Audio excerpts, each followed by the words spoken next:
Hello, everybody. This is your girl, Donna D, aka The Urban Mommy, and I am back with another podcast. Today, it's going to be a well needed topic because many of us are experiencing burnout. So, today is all about burnout. Welcome, Michael. Thank you for joining us. Glad to be with you today, Donna. Great. Thank you. Okay, so like I said, guys, we're going to be talking about burnout. What is it? How we can prevent it? And Michael is a consultant. So, we are definitely going to delve in on burnout. And actually, today, I am quite burned out. So this is going to be for me as well because I have a lot going on and I am going to be taking notes. So, Michael, can you first tell us exactly who you are, like where you grew up, stuff like that? Sure. Grew up in the Detroit area. I've lived in most of the original six NHL cities, other than Montreal. I haven't done any work or lived there, but I've worked in the other five of the six or lived there. So it's a neat little fact about me. One day I'll probably do some work in Montreal so I can check that box off. But I have been in the role of my organization since 2016. I had my own personal burnout journey back in 2009 and 10, and it nearly cost me my life.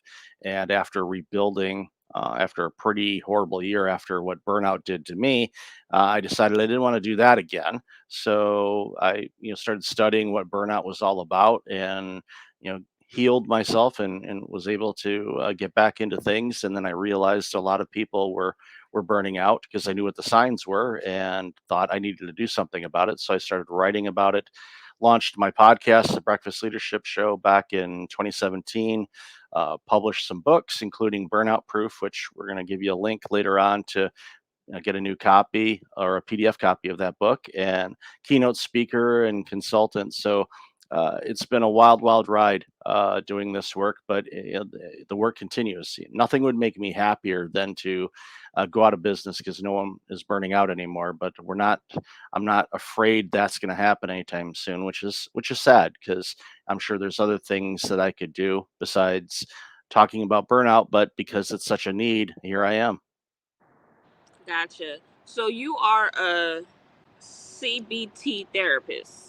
Yeah, cognitive behavioral therapy and also neuro linguistic programming therapist. I obtained those certifications when I started working with people because I kept coming up against people that were burning out because of their habits, their thoughts, their beliefs, how they spend their time. Um, they're basically overcommitting themselves, just loading up their calendar too much because they feel that they need to do it. Otherwise, they're going to let somebody down. And it just takes a big toll on people. And I was in that boat too. I was horrible at delegation. I felt that I needed to do everything because the other people were quote unquote too busy, and I didn't want to overwhelm them, so I ended up overwhelming me, which is what we see a lot of people do, unfortunately. That is so true. So can you tell us a little bit more about what is NLP? Yeah, neuro linguistic programming. Basically, it's a therapy, and a lot of people think the programming side of things, but it's basically a way for you to, and this is where the neuro part comes in with the brain and whatnot, is it's a way to you kind of get a better understanding as to why you think about things a certain way, how you react to things a certain way, why you believe things a certain way, and knowing that you can change how you think. Instead of being upset at somebody that cut you off, let's say you're driving and somebody cuts you off. A lot of times we'll get angry, we'll honk our horn, we'll show them a hand gesture, we'll say some bad words, and away they go. That person, and this is something I want you to think about. So I'm sure everyone's been cut off. That person did not wake up this morning saying, "I'm going to cut you off." That's not likely going to happen unless it's somebody you know and they just do it. But for the most part, they're not out to cut you off. They're speeding or cutting people off because they're in a hurry, or they're not paying attention, or they're thinking about something that's stressing them out, so they just cut you off. There isn't usually an intent to cut you off, but we get angered and they said they violated my rights. So that's the way that you're thinking. Instead, think, okay, that person is in a hurry or they're having a bad day, I'm going to let it go because it wasn't directed at me. So it's basically a different way to think about the same situation. And when you change how you think about situations, those situations change for you. They don't impact you as much. We're seeing right now, especially with inflation, cost of everything, interest rates, job losses, wars. There's all kinds of things going on right now in the world which stress us out. And we have to focus on the things that we as an individual can control. I can't control that, 5 pounds of beef cost whatever it costs at the grocery store. I can't control that. What I can do is control what I spend my money on, control my emotions around those things, understanding, or if you don't understand, learn how come prices are high. It's supply chain, it's whether there's all kinds of components that impact the cost of what you're paying for at the grocery store. So, getting a better understanding of it can help you be more informed and educated, and also kind of relieve some of the stress that you're facing of, the price is too high. Well, it's yes, the price is high, but it's also a component that you may not be able to afford that right now. What can you afford? Adjust accordingly. So that's kind of a whirlwind answer to some of the things that NLP does. It goes much deeper as far as questioning and habits and beliefs and all of that. But that's a bird's eye view of it anyway. Okay, so you're also a consultant. So that's a burnout consultant. You're a best-selling author. You're a podcaster, and you are a former healthcare exec. Correct. That's a lot, Yeah, surprised I'm not burned out. No, but right? well, I was burned out before I started doing all those things because if you would have taken a snapshot of where I am now and gone back to 2009, say in 15 years from now, you're gonna be doing this. I would have looked at you like you had four heads. I'm like, there's no way I'm gonna do any of that. How could I get all of that done? Well, it's I don't want to say it's easy. It's all about systems, prioritization, delegating, saying no a lot, and just prioritization of how I spend my days, how I know my energy is, so I can best match the tasks and things I have to do to the energy that I have. So mornings for me are productive. I do a lot of productive things. Afternoons, my attention span isn't as great as far as doing detailed type of work. So that's when there's more, you know, I don't know what basically let me think of some conversations like podcast interviews or just thinking about different things or strategic planning. Maybe I'll do some of that, but it comes and goes, and everybody's different. And one of the things that the pandemic taught a lot of people is they realize that they're more productive maybe early mornings or even in the evenings than they are in other parts of the day where they are normally working. So that's why you're seeing a lot of people really gravitate to this remote or at least hybrid work because they can work at different hours where they have the energy and the awareness to do the work without interruption and clear. And other people are different. So it's an interesting dynamic to watch as we're still evolving with this whole hybrid work versus remote versus in person all the time. It's still kind of in flux, and we haven't landed on quote unquote what it will be because it may never land on what it'll be. It may just ebb and flow as companies grow and come into existence, and unfortunately companies go out of business too. So it'll be an interesting ride to see how all that goes. Okay, so you mentioned earlier about having the ability to say no. How do you talk to people that are like people pleasers, like myself, who always try to get things done? How can we learn to start saying no without feeling like we're hurting someone's feelings or something? Yeah, I am a reformed people pleaser, so I know what you're going through. I highly recommend people, obviously, I'd love for them to buy my book, but this is a book, I didn't write it. It was by Dr. Harriet Breaker. It's called Disease to Please. It was published in the year 2000. It was a life-changing book for me. There's 21 days of exercises in it. It identifies the different type of people pleaser you are. I thought I was a certain type of people pleaser, but after reading the book and doing the exercises, I recognized that I was actually a little bit different than what I thought I was.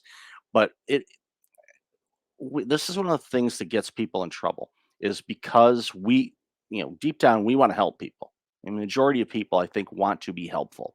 Some of us tend to do that to a more extreme degree than others. We're like, yes, I'll do that. Yeah, I'll pick that up. Yeah, I'll go and do that. Yeah, I'll create that project for you. Yeah, I'll do this. Yeah, I'll do that. And we forget that we have to take care of ourselves first.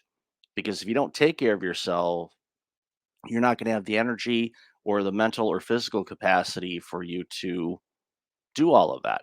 When I had my burnout and, real quick, what happened over a period of a year from May 2009 to May 2010, I had a heart attack that should have killed me. I lost my job 17 weeks later during the Great Recession. My car was repossessed a few months later. And then finally, my home was foreclosed. All those things happened to me because I was burned out. And I don't want to go back there. But I was too busy trying to help others, not taking care of me. I was working too many hours instead of taking time away to relax, refresh, and get away from work. And entrepreneurs and business owners that are trading their 9 to 5 for the 6 a.m. to midnight job, because that's basically what being an entrepreneur can look like, you're taking a toll on yourself. I know the pressure. You want to get money coming in. You want to be able to buy things. You want to be able to pay your bills. Everybody hates paying bills, but we all love the ability to be able to pay bills. And when we lose that, that's stressful. So all of those things play a part, but ultimately, you have to prioritize yourself, and saying no to things strengthens your yeses. So the things you do say yes to that you have the capacity to do that won't drain you, but will actually build you up, those are the things you need to work on. But, and and especially when you're establishing boundaries and starting saying no to people that you've always said yes to, they're going to be put off by that. Some of them may be angry with you. Some of them may want nothing to do with you. Good. Cut them out of your life. I don't care if they're family. I don't care if they're a customer. If they cut you off because you're taking care of yourself first, you don't want them in your life. And I know that is abrupt and bold, but no one will take care of you if okay. You have family members and things like that. I did when I had my heart attack and all that stuff. I had family to take care of me, but friends and family, you know, you know, no one showed up to chip in to help me, prevent losing my car or my home. No, none. I didn't see anybody going through that and helping out. Not mad at them. They had their own lives to live. They had their own bills. They had their own things. Not mad at them. Never asked. But if you're expecting people to just show up and shower you with gifts and support when you're laid up and not being able to work, Right. think again. So you have to take care of yourself first, because when you do and you're the best version of you, then when you do say yes to things, they're getting a better version than you would ever be able to give before. So say no more to them, say yes to you, and just really pick the things that are going to benefit your business, benefit you, benefit society, and the extra stuff, if you have time to do it and you want to do it and it's not going to deplete you, then look at it. But of course, keep track of your schedule so you don't overwhelm yourself, which we all tend to do no matter what. Right. So I know 2009, that was your burnout journey. It probably had to be some of the most difficult times in your life, but Mhm, you actually describe it as one of the best times in your life. mhm. And I'm sure that's because of the realization you found about burnout. How long did it take you to realize that? Because I know in the midst of all of that, it probably wasn't positive, but how long did it take you to realize that that actually was a blessing in disguise? For me, it was probably the end of 2010, early 2011, when I had gotten back into the swing of things. I'd found a new role. We moved into a new place to live. We had a vehicle. We were able to pay bills again. I was working. So, and during the time that I was off, the 17 weeks between my cardiac event to losing my job, I did a lot of work then, because I realized I don't want to go through, ever having a heart attack again. I want to live. So what do I need to do that? So a lot of the work happened during those 17 weeks. And then the other dominoes fell, which I think the work that I did, well, I know the work that I did during those 17 weeks helped me navigate through those stressful things, because otherwise, the stress that I was living with up to the cardiac event, if I didn't learn how to address that, the job loss, the car loss, the home loss could have, been game over for me, but it didn't. For me, I was able to navigate through those things best I could, using NLP, and I wasn't studying it then, as I just changed the framework. I wasn't mad at the company for letting me go. They wanted to go in a different direction. Fine. Okay. Then I'm not gonna be angry at them or say bad things about them or anything like that. I will let them deal with their own karma, and I'm just gonna stay over here and find a new job. The car being taken away, never mad at that bank. I still bank with that bank. So I'm not mad at them. They gave me a loan. I didn't pay it. They took the car back. Okay. But a lot of people say, I can't believe that after the year I've had, then they come and take my car. Never had that victim mentality. I said, no, I'm not going victim on this one. I'm going to stay positive in everything that I do. And then, of course, the home was the same thing. The reason why we lost the car and the home was, one, unemployment, and two, my heart medication was $1,000 a month out of pocket. We didn't have any insurance coverage because I didn't have a job anymore. So, $1,000 a month out of pocket, plus paying for food and everything else for your family, you got to make choices. And, we worked with the creditors as long as we could. But if you remember, during the Great Recession, a lot of people were having trouble. So the banks could only do so much, and they had to, reclaim their assets, if we didn't pay for them. So, not mad at the mortgage company, not mad at the bank that gave us a loan for the car, and never have been, never will be. It's, we didn't pay, they have the right to take it back. Nope.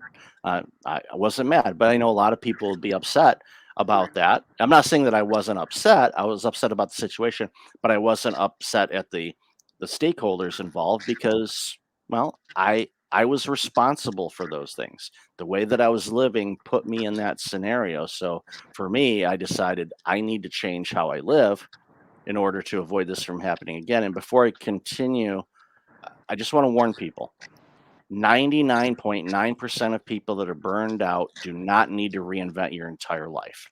I chose to. Majority of people don't. You just need to make a couple adjustments here and there, and you'll see big dividends on how things go, and it will ease the burnout for you. So don't be afraid that you're going to have to completely change. If you're Republican, turn into a Democrat, or if you're a Democrat, turn into a Republican. We're not talking extremes like that. We're talking about a little adjustment here and there on things that you do and how you spend your time and how you live your life. It will make big, big differences in your life if you just make those little adjustments that you need to make. Okay. So while you were bouncing back during that time after your heart attack and you had to make those realizations, did you do everything alone or did you do therapy, journaling, anything like that? I did a lot of journaling. I did not use a therapist, and that is my one regret, if I have one. During that time, I think if I would have used a therapist, it would have moved things along a little bit faster. But I highly recommend everyone get a therapist, because we all have stuff in our life that we probably need to address or deal with, whether it's a past trauma, past experience, communication problems with loved ones, regrets, things like that. Uh, Mental health has never been more accessible. There's plenty of online places to get help that can be affordable, and not cost prohibitive. Your healthcare plan may actually be, if you're working, have something, excuse me, in it. We're seeing more and more companies are adding more and more mental health resources in the benefits packages. So use those. Find somebody that you can talk to, that's trained on being able to help you through these challenging times that you're facing, because there's always something. Even if you're not having anything going on now, there might be some past situations in your childhood or adult life, early adult life, that you probably could use some help on, to help you kind of learn from it, move on from it, learn some mechanisms to prevent those types of things from happening again in your life. But I highly recommend everybody get a therapist. Everyone. There's something in your life that you could, hopefully it's small, but would be a big help if you addressed it. So it's just my biggest recommendation I can give. Okay. So, what do you think is the number one cause for burnout? Is it workplace? Is it family? Or is it a little mixture? Majority from all the stats that we see and the research that the World Health Organization and the Surgeon General of the United States has done is, it's mostly workplace because the hours and the demands of work on us continues to get a little bit more increased. And this goes back to the Great Recession, where a lot of people that didn't lose their jobs during that time, they ended up having to pick up the work slack of the people that were laid off, and the companies, in most part, never really brought those people back. So the workload just got increased. Yeah, they may have thrown you a little bit more money, but the workload was there. And then the workload continues to increase over time, and you're just overwhelmed. I know somebody that left a job, and because their manager was horrible, one, two, never gave clear direction, three, said, we just get things done here. That's not direction. That's just a pass off.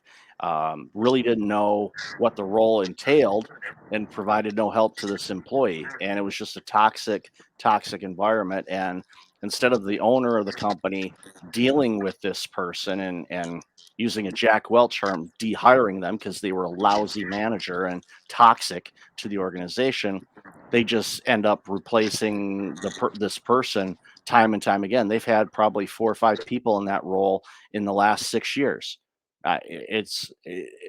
Anybody that can see knows this. Internally, they know it, but the organization just wants to limp along with it because of whatever reasons they choose. But as Tom Peters tells us, you know, hire slow, fire fast. If you've got toxic leaders or toxic employees, get rid of them. There's plenty of people out there. There's plenty of talent. Don't linger around with people to say, yeah, well, they're too good. They know so much. Yeah, but they're making your organization a turnstile for employees, and you're going to stagnate your growth, and eventually you're going to lose out on customers because of this toxic employee. So don't, coach them, see if they can turn around. If they can't, send them on their way and find somebody else. Okay, so from the perspective of an employee, how can they deal with workplace burnout without quitting? Many ways. One, talk. Hopefully, you have a good communication path with your manager or managers or leaders. If you don't, that's something you need to work on. If they're not open to communication and they use an example, we just get work done here, and that company doesn't want to have any discussion around looking at what kind of work you're doing and prioritization of all the things you need to do. If they don't want to have that conversation, then you probably should look for another role because it's not a healthy organization. They're not going to change unless a lot of people quit and then they realize, okay, it's a bad manager or management team and they clean house, which I've seen organizations do that. And it's hopefully, if you've got a good boss or manager, what happens with a lot of managers is they delegate work out to people. And if you're really good at what you do, congratulations, you're going to get more work because you're good at what you do. Well, you're so good at this, I want you to see if you can do this. And they, in many cases, unintentionally overwhelm you with work because they don't keep track of how much they've delegated to you. So when you actually say, here's all the things that I'm working on right now, and put it on a piece of paper, hopefully it fits on one piece. If it's multiple pages, put all out on the table or post-it note or on a wall or something like that. Here's all the things that I have to do right now. And they're going to go, hopefully, if they're a good manager, they're going to realize, wow, that's a lot. I'm sorry that I overwhelmed you with stuff. Let's prioritize and let's see if we can get other people to do some other things and or delay it or don't do it. I mean, that's going back to saying no. There's so many things that companies do that they really don't need to do. They just do it because, well, that's how we've always done it. And it doesn't provide any value or information or data or anything like that. So it's like, stop doing that. It's not worth it. You've got a system that already does most of it for you. Tweak a couple things. It'll get you the report you need. You don't have to do a separate spreadsheet on it when the system will generate one for you. But sometimes people just get stuck in a rut and they say, this is how we do it. Well, if that was the case, we never would have had a car. We would never have had astronauts in space. We would never have the internet, technology, cameras, all this stuff, all these things that we use and take advantage of today. We would have never had it if people just said, no, we don't need to do that because we just do it this way. So organizations are robbing themselves of innovation. So getting back to your original question, employees need to prioritize what they're working on, share their concerns with their manager, saying, okay, I'm getting a bit overwhelmed. Can we help me prioritize this work? Also establish boundaries around when you work and when you don't, because these smartphones are amazing devices. They allow us to work anywhere at any time. But you know what the problem is with them? We can work anywhere at any time. Right. And we see this little notification, Slack message or text message or email showing up on our screen. We see all the little red circles on all the apps, and our brain goes, you have to deal with that. You have to deal with that. So it could be 9 o'clock at night. Is that normally when you work? No. Then why are you doing work at 9 p.m. at night? Well, I got a Right. message. Don't put that thing on silent. If you have a work phone and your work day is from 9 to 5, you know, of course, get clearance with your boss, but come up with if there's an emergency or excuse me, urgent situation. I don't like saying emergency because emergency, that term should be reserved to hospitals only. Everything else is urgent. It's not an emergency. If it's a true emergency, you're calling police or the fire services to deal with something. If it's not on fire and someone didn't get killed or a crime happened, it's not an emergency. It's urgent. It's just a vernacular thing that I correct people on all the time. Having worked in healthcare, it's like, it's not an emergency. It's urgent, unless Right. the building's on fire or somebody's threatening to harm somebody. Okay, Right. that's an emergency. But at the end of the day, you got to establish boundaries when you work and when you don't. Clearly communicate with your boss and your team on everything you're working on. Make sure that everybody understands what you need to get done. And if there's any gaps, flush those out. Take ownership of trying to solve it. And if the organization is decent, they'll work with you on that. If they're not, then find another organization that will. Right. So that is true when we are dealing with boundaries, because we do need to set boundaries, in a job everywhere.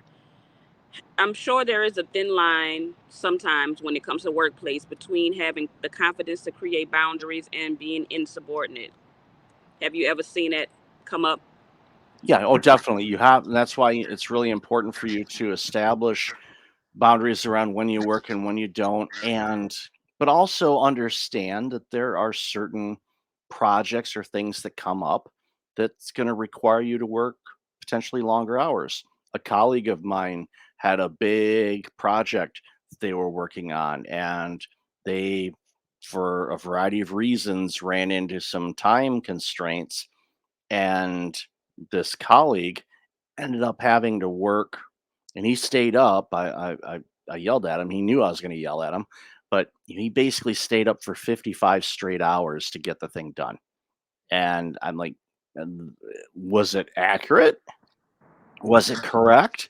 Because if you're not getting sleep, your cognitive abilities diminish Yeah. quickly. You won't recognize patterns, you'll make mistakes, you'll get irritable.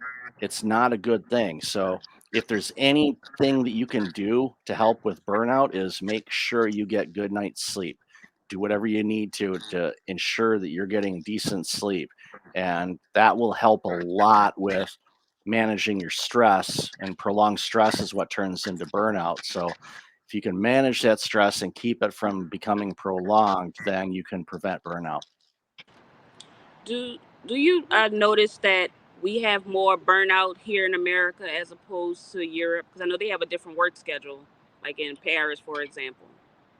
It's We're seeing, and burnout is global, but we're seeing, less cases of it in Europe because the way they work is different from the 5-day, 40-hour work week that Henry Ford created a century ago, which doesn't really match up with office type work.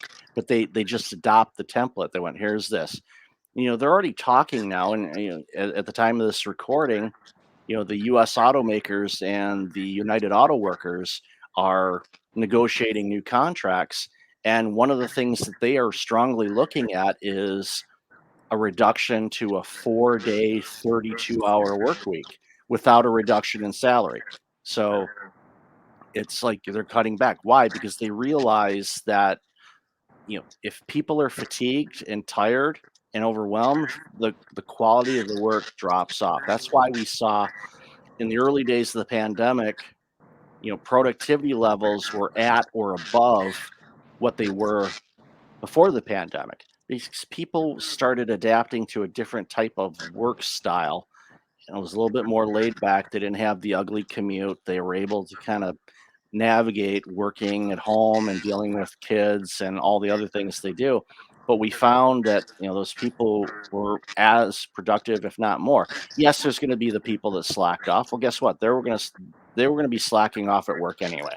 So if they were in the office, they're not going to be engaged in doing that. And again, those are employees that you want to, address, try to correct their behavior. If it doesn't correct, then have them meet with HR and show them the banker's box room and send them on their merry way and bring that. But it goes both ways. If your employer doesn't want you to have a life outside of work or work you too many hours and never leaves you alone, show them the banker's box room. There's a ton of organizations out there that don't do that. You just have to do your homework and talk with people and find them. Okay. All right. So let's pivot a little bit to family burnout. Hmm. I'm sure that may be probably less prevalent, but I'm sure it's a little bit more difficult to deal with because we have more ties to these people, and especially if it's kids. Yeah. Yeah, kids and so many people became caregivers during the pandemic. There were a lot of people, senior citizens in particular, that lost their lives. So all of a sudden, many sons and daughters became caregivers for their surviving parent or parents, depending on the situation. And that is a huge, huge undertaking, especially if the medical conditions of the parents aren't ideal or not great. There's a lot of coordination with appointments and checkups and medications, you name it. There's so much to it. And unfortunately, as our population continues to get older, and the stats that we saw when I was on a government panel studying the age in a particular region, the population over age 65 will double by the end of this decade, and people over age 90 will triple.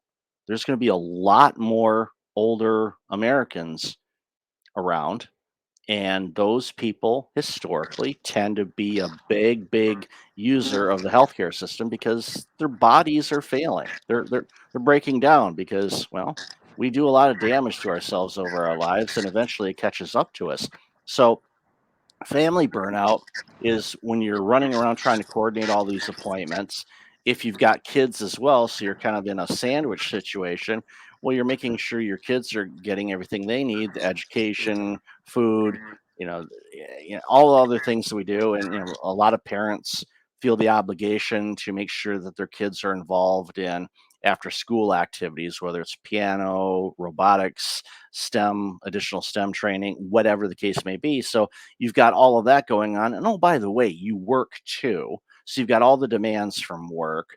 So, burnout at home can be problematic, especially if you're a single parent or, both parents are working and, both of you run into problems as far as being able to do something because work is requiring you to do something, a bigger project, which takes you away. So it all kind of goes hand in hand. But again, it's a case of with every caregiver is or parent is you got to take care of you because if you're not there, somebody else is going to be taking care of your family members, and it may not be the family.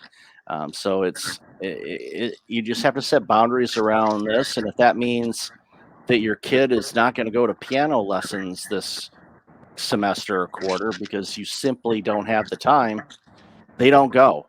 It's not the end of the world. You can learn piano at any age, but parents sometimes self guilt themselves saying, I'm a bad parent because I'm not letting my daughter go to recital or piano lessons or robotics camp or things like that. You're not a bad parent. You have to prioritize what you have to do, your obligations. And that means saying no to some things. You can't do it all. You think you can, but you try to do it all, then you get to meet a cardiologist after you've had a cardiac event, assuming you survive. And I'm telling you that we're seeing more and more people under the age of 40 having cardiac events. Yeah. That's really scary because it naturally can shorten your lifespan tremendously, depending on what kind of situation you have.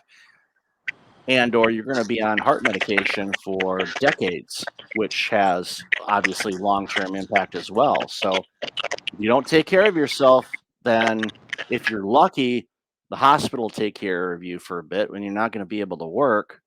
So it's a tough go either way. Okay. So, how does self care tie into this? Self care is about it. Self care is making sure you take care of yourself first. Make sure you do things in life for you. I gave the example a moment ago where you're taking your kids to all kind of different things, where it's basketball practice or hockey practice or recitals, piano lessons, robotics training, whatever. You're constantly driving all over town to get your kids to these places, which is good. I'm not saying it isn't. It's important for your kids to get exposure to different things, to give them a well-rounded life growing up. It's very important, but if you're not taking care of yourself by eating the foods that are right for you, getting in some activity, getting your sleep, doing things in life that you enjoy for you, not just for your kids. I see all these parents say, I'll do it when my kids grow up. Well, then when your kids grow up, depending on how late you have your kids, I mean, you could be in your 50s or 60s. Right. You're 60 years old, unless you're a top physical specimen. Backpacking in Europe is not going to happen. Right. Case in point, I worked at a healthcare center a few years ago, and there were two young doctors. They were both in their 30s, and it's established their practice. Their practice was up and running, had lots of patients, things were good. They shut their practice down for a year. They just literally they sold off all their patients. They shut down their practice. They both got backpacks and they went backpacking in Europe for a year. And the other doctors thought they were crazy. It's like, you just started practicing medicine. Now you're shutting it down to go backpack. And they said, yeah, because we want to do this. This is something we want to do. We know if we wait till we retire, we won't be able to do it because our bodies won't allow us to. So we're going to do it now. And I remember talking with both of them saying, you're basically, the reason why the other doctors are so mad at you is because they're jealous and they feel bad for themselves that they didn't take that opportunity to do it. So if there's something that you want to do in life and you're putting it off till you retire, you have to ask yourself and be honest with yourself, because you can look at your ancestors. Let's say your mom or your grandmother or grandfather or or dad or something like that. It's like, think of when they were at the age of retirement. Would they have been able to do what you want to do? And if that answer is no, you need to reprioritize yourself and schedule that and do it much sooner. And if that means taking a year off of work and going to find a new job, and that's really important for you to do that thing, then you need to do it. And you budget, you figure out how to do it. You get the money, you go do it.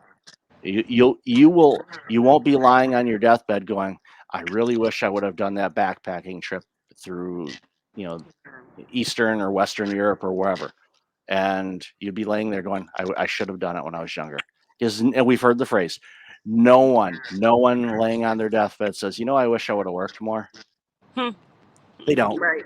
unless they're a psychopath, in my Right. opinion. In my opinion, I'm not saying that people that work hard are psychopaths. I'm not saying that, but they usually don't say that. They may Right. say, I wish I would have launched that business when I had that idea or something like that. But when it comes to doing things in life you want to do and enjoy in life, do them as soon as you can, as young as you are, because if you wait, your body may not allow you to do it. And I don't want you to have that regret. Right. Like they say, there's no award for the most overworked person. Nope. Oh, there might be, but not going to be an award you're going to want. Yeah. Right. It'll be that doctor you talked about. So people think a lot of times when we talk about self care, people think that self care is just getting a massage or having a spa day. Mhm. What is actually is self care? Self care is doing things in life you enjoy doing. It could be having coffee at a local bistro with your best friend. It could be going for a long drive along the coast. It could be writing in your journal. It could be reading a book. It could be watching Netflix or Disney Plus or Hulu or Paramount Plus or the 18,000 other subscriptions we have on TV. It could be listening to music. It could be going for a walk with your dog. It could be going shopping. It could be taking a nap in a hammock. It could be going on a trip. It could be, ordering takeout. It could be cooking dinner for your best friend or your loved one. That's self care. Doing things in life you enjoy doing. That's self care. Yes, yoga, meditation, moments of Zen. Sure, that is part of it if it works for you. For a lot of people, it doesn't. So, but they get that relaxing feeling by just sitting outside of a coffee shop, having a cup of coffee with their friends, just talking about life or their dogs or what's going on in the latest episode of whatever. That's self care because you're in the moment, you're enjoying things, and you're not multitasking. When you're in those moments and you're enjoying things so much, the likelihood of you picking up your smartphone reduces because you don't need to look at it. You don't need to get that dopamine hit from looking at the screen going, did I get a message? Put it down. Keep it in your pocket. Keep it in your purse. Just be in the moment. It'll make such a big, big difference in your life when you do those things. Right. Okay. So going over all of the your burnout journey in 2009, or it may not even be that, but what was your worst loss? Of all of those things, I would say the car. And a lot of people go, what? The car? I mean, you had a heart attack, you lost your job, you had, house foreclosed on you, but losing the car was the worst thing. Yes, and this is why, because I was actually in a different town because I had relocated to where my new job was, which was about 4 hours away from where we were living, the family. And so I was up at work, and my oldest daughter called me. It was a little after 4 o'clock one day, and crying. And finally, was able to get from her that a tow truck had come and towed away the family vehicle. And the reason why that was so bad was I wasn't there to just be there and console the kids because they were little, but and my former wife was obviously quite upset because that's a pretty big deal. Here's your car, it's getting towed away. You're never getting it again. That's pretty emotional.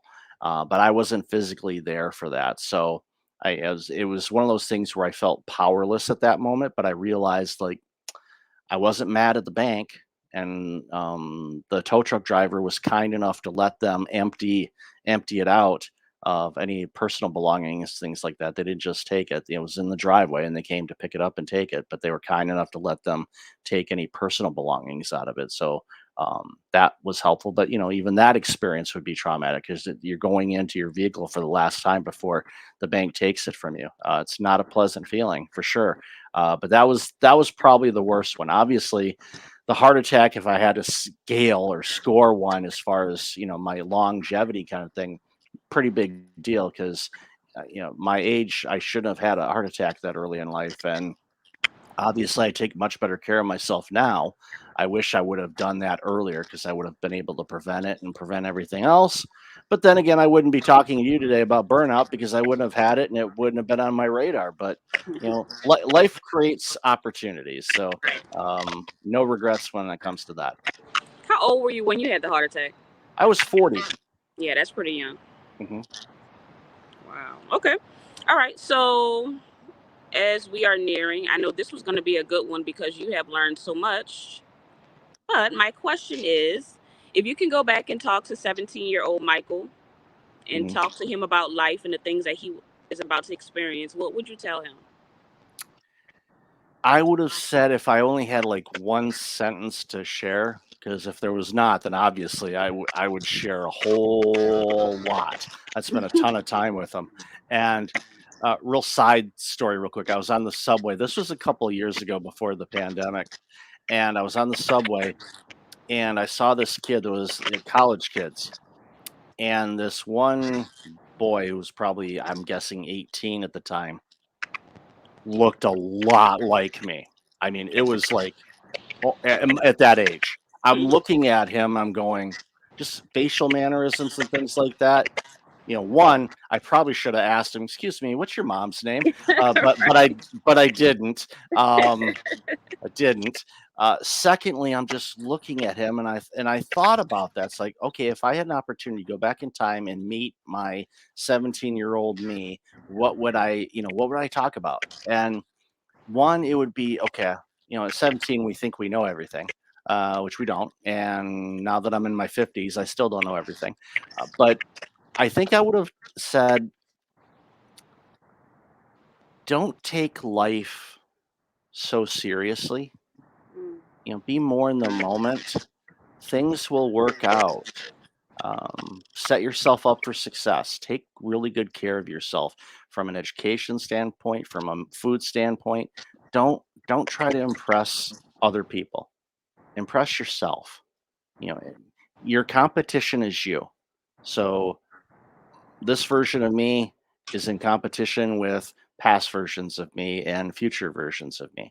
I'm competing with me, and just take life as it presents itself. Look for the opportunities. Keep grounded as much as you can, and just keep it really simple. And if he wanted to ask more, then I would have shared all kinds of different things. But again, on the flip side of it, it would have changed the entire direction of my life if I would have done the things that I should have done. So I don't know where I would be, who I would be with, where I'd live.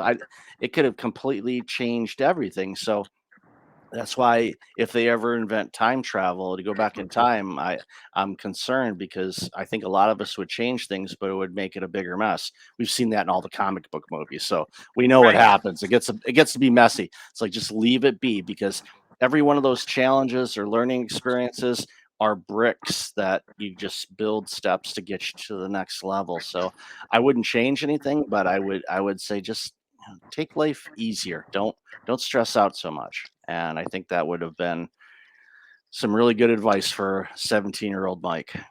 Okay. All right. I like that.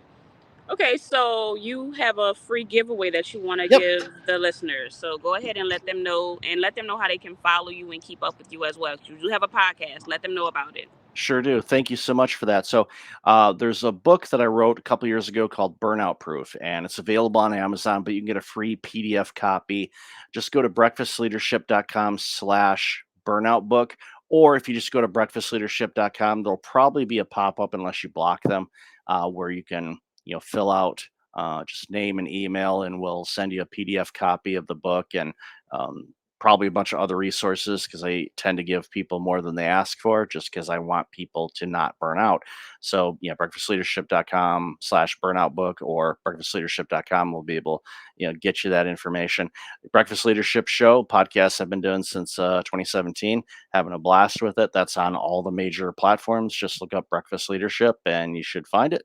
And really appreciate our time today.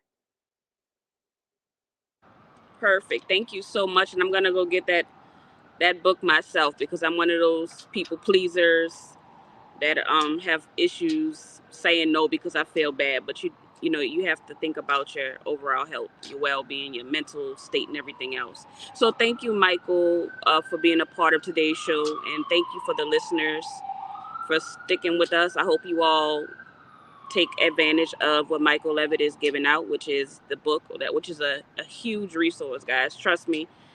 Especially if you're younger, listen. So every time I ask that question about things that you can change, is for a reason. So you guys, if you are younger listening to this, you got to take heed of these things so that you can fix your life and make it better. So thank you. Please remember to like, comment, subscribe, share, and all that good stuff, and hit the alerts and the notifications and all that stuff. And if the Lord says the same, I will see you all next week. Bye bye.